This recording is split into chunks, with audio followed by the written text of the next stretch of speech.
నమస్తే, welcome to PVB news. ఇప్పుడు headlines చూద్దాం.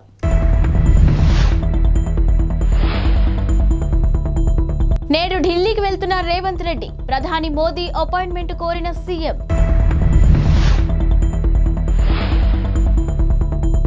అయోధ్య రామాలయ ప్రారంభోత్సవానికి దూరంగా అద్వానీ, మురళీ మనోహర్ జోషి.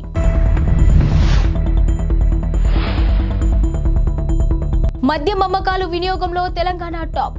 లీటర్లు తాగేస్తున్నారు. తెలంగాణ ముఖ్యమంత్రి రేవంత్ రెడ్డి ఈ రోజు ఢిల్లీకి వెళ్తున్నారు. తన పర్యటనలో భాగంగా పార్టీ ముఖ్య నేతలు మల్లికార్జున ఖర్గే, సోనియా గాంధీ, రాహుల్ గాంధీ, ప్రియాంక గాంధీలను కలవనున్నారు. ఇక మంత్రివర్గ విస్తరణ, ఎమ్మెల్సీల ఎంపిక, పార్లమెంటు ఎన్నికలపై అనుసరించాల్సిన వ్యూహాలపై వారితో రేవంత్ చర్చించనున్నారు. పార్లమెంటు ఎన్నికల్లో తెలంగాణ నుంచి సోనియా గాంధీ పోటీ చేయాలని కోరుతూ పీఏసీ చేసిన తీర్మానాన్ని హైకమాండ్కు సీఎం అందించనున్నారు. మరోవైపు ప్రధాని మోదీ అపాయింట్మెంట్ను రేవంత్ రెడ్డి కోరినట్టు తెలుస్తుంది. ప్రధానితో పాటు పలువురు కేంద్ర మంత్రులను కలిసి రాష్ట్రానికి రావాల్సిన నిధులు, ఇతర అంశాలపై చర్చించనున్నారు. అయోధ్యలో రామ మందిరం నిర్మాణానికి కారణమైన బీజేపీ సీనియర్ నేతలు ఎల్కే అద్వానీ, మురళీ మనోహర్ జోషి ఆలయ ప్రారంభోత్సవానికి దూరంగా ఉండనున్నారు. వీరి వయస్సును దృష్టిలో పెట్టుకుని ప్రారంభోత్సవానికి రావద్దని ఆలయ ట్రస్ట్ కోరింది. ఇక ప్రస్తుతం అద్వానీ వయసు 96 సంవత్సరాలు కాగా మురళీ మనోహర్ జోషి వయసు 89 సంవత్సరాలు. అద్వానీ, జోషి ఇద్దరు పెద్ద వయస్కులని, వారి ఆరోగ్యాన్ని దృష్టిలో పెట్టుకుని ఆలయ ప్రారంభోత్సవానికి హాజరు కావద్దని విజ్ఞప్తి చేసినట్టు ఆలయ ట్రస్ట్ తెలిపింది. తమ విజ్ఞప్తిని వారు మన్నించారని ట్రస్ట్ ప్రధాన కార్యదర్శి చంపత్ రాయ్ తెలిపారు. ఆలయ ప్రారంభోత్సవానికి మాజీ ప్రధాని దేవేగౌడను ఆహ్వానించేందుకు 3 సభ్యుల బృందాన్ని ఆహ్వానించినట్టు పేర్కొన్నారు. తెలంగాణలో మద్యం అమ్మకాలు వినియోగంపై ఎక్సైజ్ శాఖ అధికారులు ముఖ్యమంత్రి రేవంత్ రెడ్డికి సమర్పించిన నివేదికలో పలు ఆసక్తికర విషయాలు వెల్లడించారు. దక్షిణాదిలోని ఇతర రాష్ట్రాలైన ఏపీ, తమిళనాడు, కేరళకు మించి ఇక్కడ మద్యం వినియోగిస్తున్నట్టు పేర్కొన్నారు. అంటే దక్షిణాదిలోని లిక్కర్ వినియోగంలో తెలంగాణది టాప్ ప్లేస్. ఇక దీనివల్ల ప్రభుత్వానికి ఆదాయం కూడా భారీగానే సమకూరుతుందని తెలిపారు. 2011 జనాభా లెక్కల ప్రకారం తమిళనాడు, కర్ణాటక వంటి రాష్ట్రాల్లో జనాభా ఎక్కువ, మద్యం అమ్మకాలు తక్కువగా ఉండగా తెలంగాణలో మాత్రం జనాభా తక్కువ, మద్యం అమ్మకాలు ఎక్కువగా ఉన్నట్టు తేలింది. ఇక ఎక్సైజ్ అధికారులు నివేదిక ప్రకారం ఆంధ్రప్రదేశ్ జనాభా 4.93 కోట్లు. ఇక 2022-2023లో అక్కడ 3.35 కోట్ల లిక్కర్, ఐఎంఎల్ కేసులు అమ్ముడుపోయాయి. దీనిని బట్టి అక్కడ తలసరి మద్యం వినియోగం 6.4 లీటర్లు, ఇక 1.16 కోట్ల కేసుల బీర్లు అమ్ముడయ్యాయని తెలిపారు. అంటే తలసరి బీర్ల వినియోగం 1.86 లీటర్లు. ఇక తమిళనాడులో తలసరి మద్యం వినియోగం 7.66 లీటర్లు కాగా బీర్ల వినియోగం 3.75 లీటర్లు. ఇక తెలంగాణతో దాదాపు సమాన జనాభా కలిగిన కేరళలో తలసరి లిక్కర్ వినియోగం 5.93 లీటర్లు కాగా బీర్ల వినియోగం 2.63 లీటర్లు. ఏపీలోని ఆరోగ్యశ్రీ కింద ఉచిత వైద్య పరిమితిని 25 లక్షల రూపాయలకు పెంచిన సంగతి తెలిసిందే. ప్రతి పేదవాడికి ఉచితంగా కార్పొరేట్ వైద్యాన్ని అందిస్తామని ముఖ్యమంత్రి జగన్ ప్రకటించారు. ఈ నేపథ్యంలో టీడీపీ ఎమ్మెల్యే డోలా బాల వీరాంజనేయులు స్పందిస్తూ 4.5 ఏళ్ల ప్రజల ఆరోగ్యాన్ని గాలికి వదిలేసిన జగన్ ఇప్పుడు మాత్రం ఆరోగ్యశ్రీ కింద 25 లక్షల వరకు ఉచిత వైద్యాన్ని అందిస్తామని చెప్పడం విడ్డూరంగా ఉందని అన్నారు. ఇక ఆరోగ్యశ్రీ నెట్వర్క్లోని ఆసుపత్రులకు 1000 కోట్ల బకాయిలను రాష్ట్ర ప్రభుత్వం చెల్లించలేదని, ఆ బకాయిలను చెల్లించకుండానే ఎన్నికల ముందు మరో డ్రామాకు జగన్ తెరతీశారని విమర్శించారు. ఆరోగ్యశ్రీ కింద వైద్యమే అందనప్పుడు దాని పరిమితిని 25 లక్షలకు పెంచితే ఏం ఉపయోగం, కోటికి పెంచితే ఏం ఉపయోగం అని ఎద్దేవా చేశారు.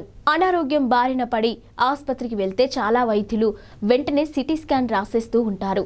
ఇక ఈ స్కాన్ ద్వారా రోగానికి కారణమయ్యే అసలు విషయాన్ని గుర్తించి సరైన చికిత్స అందించవచ్చనేది వైద్యుల భావన. ఇక సిటీ స్కాన్ అనేది ప్రస్తుతం చాలా సర్వసాధారణమైన విషయంగా మారింది. ఈ విషయం గురించి తెలిస్తే మాత్రం సిటీ స్కాన్ చేయించుకోవడానికి భయపడతారు. సిటీ స్కాన్ వల్ల చిన్నారులు, యువతులు బ్లడ్ క్యాన్సర్ బారిన పడే అవకాశం ఉందని యూరోపియన్ పీడియాట్రిక్ సిటీ అధ్యయనం హెచ్చరించింది. దాదాపుగా 10 లక్షల మందిని అధ్యయనం చేసిన అనంతరం ఈ విషయాన్ని వెల్లడించింది. స్పష్టమైన ఇమేజీల కోసం సిటీ స్కాన్లో ఉపయోగించే ఎక్స్ కిరణాలను యువతను ముప్పులోకి నెట్టేస్తున్నాయని పేర్కొంది. బార్సిలోనాలోని పోంప్యూ ఫాబ్రా యూనివర్సిటీ అధ్యయనం పరిశోధకులు నిర్వహించిన అధ్యయనంలోని ఈ ఆందోళనకర విషయం వెలుగు చూసింది. ఇక సిటీ స్కాన్ రేడియేషన్ కారణంగా రక్త క్యాన్సర్లు అయిన లింఫోయిడ్, మయోలిడ్ ముప్పు అధికంగా ఉందని అధ్యయనం తేల్చి చెప్పింది. మధ్యప్రదేశ్ 16వ అసెంబ్లీ సమావేశాలు తొలి సెషన్లో వివాదం నెలకొంది. ఇక సభలో స్పీకర్ కుర్చీ వెనుక మాజీ ప్రధాని జవహర్లాల్ నెహ్రూ చిత్రపటం స్థానంలో బిఆర్ అంబేద్కర్ ఫోటోని పెట్టడం వివాదాస్పదంగా మారింది. స్పీకర్ కుర్చీ వెనుక భాగంలో మరో పక్కనున్న మహాత్మా గాంధీ ఫోటోను యథాతథంగా ఉంచి నెహ్రూ చిత్రపటాన్ని మాత్రం మార్చడంపై కాంగ్రెస్ పార్టీ భగ్గుమంది. నెహ్రూ ఫోటోని పునరుద్ధరించాలని డిమాండ్ చేశారు కాంగ్రెస్ నేతలు. ఇక ఫోటోని యథాస్థానంలో పెట్టకపోతే కాంగ్రెస్ ఎమ్మెల్యేలే ఈ పని పూర్తి చేస్తారని బీజేపీ ప్రభుత్వాన్ని కాంగ్రెస్ నేతలు హెచ్చరించారు. సీఎం మోహన్ యాదవ్ సారథ్యంలోని మధ్యప్రదేశ్లో కొత్త ప్రభుత్వం ఏర్పాటైంది. ఇక ముఖ్యమంత్రి ప్రమాణ స్వీకారం చేసిన దాదాపు వారం తర్వాత 4 రోజుల శీతాకాల సమావేశాలు ప్రారంభమయ్యాయి. ప్రోటెం స్పీకర్ గోపాల భార్గవ కొత్తగా ఎన్నికైన ఎమ్మెల్యేలతో ప్రమాణ స్వీకారం చేయించగా కాంగ్రెస్ నేత ఉమంగ్ సింగ్ ను అసెంబ్లీలో ప్రతిపక్ష నాయకుడిగా ఆ పార్టీ ఎన్నుకుందని స్పీకర్ భార్గవ సభకు తెలియజేశారు. ఇక ఈ అసెంబ్లీ స్పీకర్ పదవికి సీనియర్ నేత కేంద్ర మాజీ మంత్రి నరేంద్ర సింగ్ తోమర్ పేరును బీజేపీ ప్రతిపాదించిన విషయం తెలిసిందే. దక్షిణ మధ్య రైల్వే సోమవారం కీలక ప్రకటన చేసింది. హసన్పర్తి, ఉప్పల్ రైల్వే స్టేషన్ల మధ్య రైల్వే పనుల కారణంగా డిసెంబర్ 19 నుంచి జనవరి 13 వరకు పలు రైళ్లను రద్దు చేస్తున్నట్టు వెల్లడించింది. మొత్తం 8 రైళ్లు రద్దు కానున్నాయని, కనిష్టంగా 12 రోజుల నుంచి గరిష్టంగా 26 రోజుల పాటు ఈ రైళ్లు అందుబాటులో ఉండబోవని తెలిపింది. రైళ్ల వివరాలను వెల్లడించింది. కాజీపేట, హసన్పర్తి, బల్లర్షా, కాజీపేట, కరీంనగర్, సిర్పూర్, కరీంనగర్ రైళ్లు ఇక డిసెంబర్ 19 నుంచి జనవరి 13వ తేదీ వరకు నడవబోవని ఒక ప్రకటనలో దక్షిణ మధ్య రైల్వే పేర్కొంది. సికింద్రాబాద్, సిర్పూర్, కాగజ్నగర్, సిర్పూర్, కాగజ్నగర్, సికింద్రాబాద్ రైళ్లు జనవరి 2 నుంచి 13 వరకు రద్దు చేస్తున్నట్టు తెలిపింది. ఇక కరీంనగర్ బోధన్ రైలు డిసెంబర్ 19 నుంచి జనవరి 13 వరకు, బోధన్ కరీంనగర్ రైలు డిసెంబర్ 20 నుంచి జనవరి 24 వరకు రద్దు కానున్నట్లు వెల్లడించింది. చైనాలో సోమవారం రాత్రి భారీ భూకంపం నమోదైంది. వాయవ్య చైనాలోని గన్స్ ప్రావిన్స్లోని సంభవించిన ఈ భూకంప తీవ్రతను రిక్టర్ స్కేల్పై కొలవగా 5.9గా రికార్డైంది. తీవ్ర భూకంపం ధాటికి 111 మంది మృతి చెందగా వందలాది మంది గాయపడ్డారని చైనా అధికారిక మీడియా సీసీటీవీ వెల్లడించింది. ఇక పెద్ద సంఖ్యలో భవనాలు కూలిపోవడంతో రెస్క్యూ సిబ్బంది శిథిలాలలో తొలగిస్తున్నారు.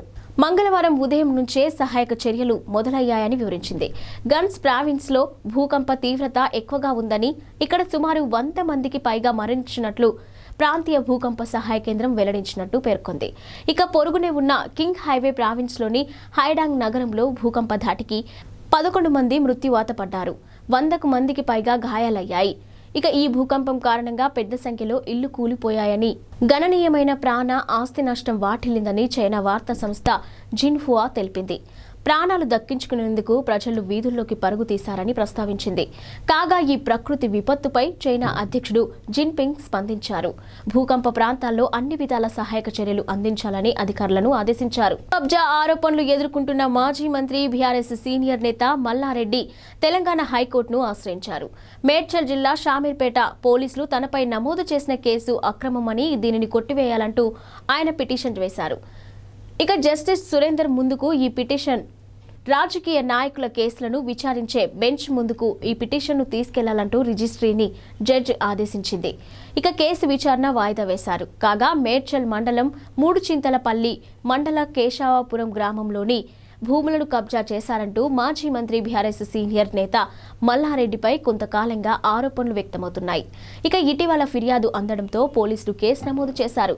అయితే ఇది అక్రమ కేసు అని మల్లారెడ్డి చెప్తున్నారు. తెలుగుదేశం పార్టీ జాతీయ ప్రధాన కార్యదర్శి నారా లోకేష్ చేపట్టిన యువగలం పాదయాత్ర నేటితో ముగిసింది. ఇక చివరి రోజున లోకేష్ గ్రేటర్ విశాఖ పరిధిలోని పాదయాత్ర చేశారు. పాదయాత్ర ముగింపు సందర్భంగా టీడీపీ శ్రేణులతో పాటు మిత్రపక్షమైన జనసేన శ్రేణులు కూడా విశాఖకు భారీగా తరలివచ్చాయి.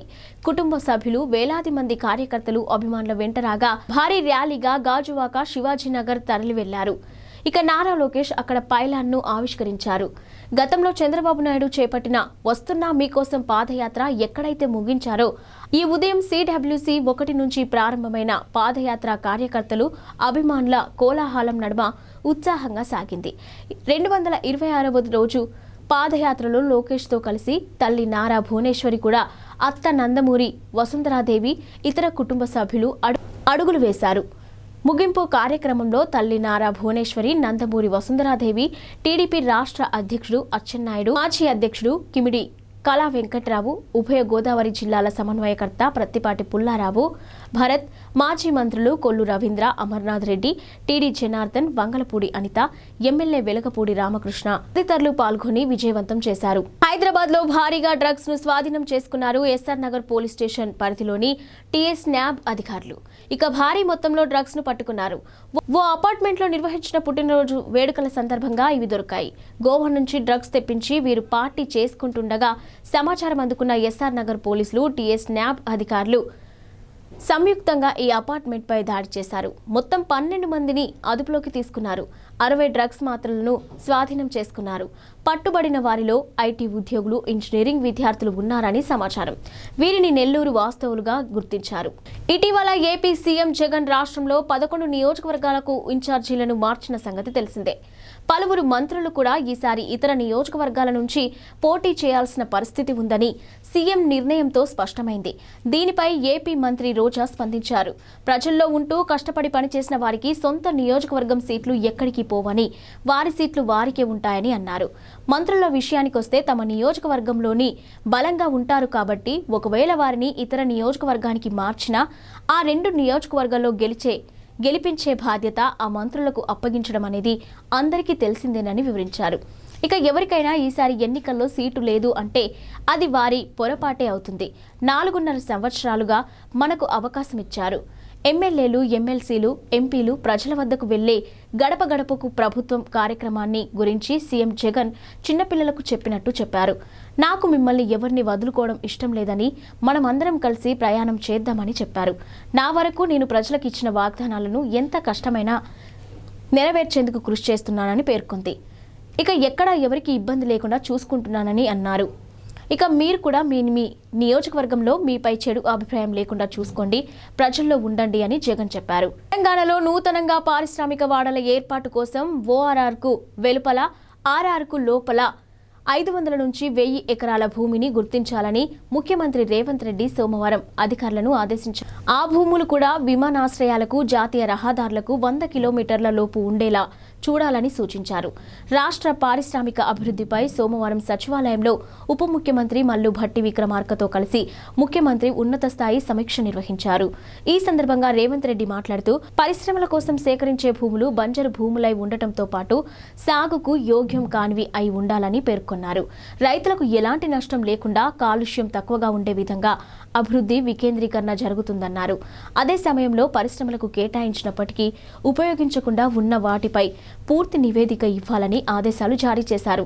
కాలుష్య రహిత పరిశ్రమలకు ప్రాధాన్యత ఇవ్వాలని, హైదరాబాద్లోని నాచారం, జీడిమెట్ల, కాటేదాన్ తదితర పారిశ్రామిక వాడల్లో విషయంలో ప్రత్యామ్నాయాలను సూచించాలన్నారు. ఇవి ఇప్పటివరకు బులెటిన్ అప్డేట్స్.